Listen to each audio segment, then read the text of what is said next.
my name is Main Bakali. I'm a member for the Nature and Escaping organization. Our organization is set to fulfill the vision of being a global leading and preferred institute that creates opportunity to meet the need of community livelihood to a better future through vegetative nature. Our organization is mainly focusing to address the problem of unemployment, poverty, food insecurity, and climate change. By doing so, we are working to address the Sustainable Development Goals, with number 1, which is no poverty, number 2, zero hunger, number 3, good health and well-being, and number 13, which is climate action. As we know, there are many tree campaigns that have been conducted to the community, but the obvious questions that come to mind is what is the benefit people and prefer to obtain from the tree that is a plant? Who contribute to family survival and basic need from the tree planted?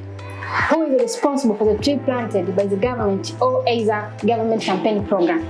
Do you know if we get some answer to that question, whatever trees are planted will contribute to environmental service. Thus, we don't have to narrate environmental service to the family who is struggling for the food or jobless women and the youth. They clearly don't understand and will not participate in tree planting. Or they won't stop deforestation to make their living until they show them alternative of life from what makes a living in the forest tree.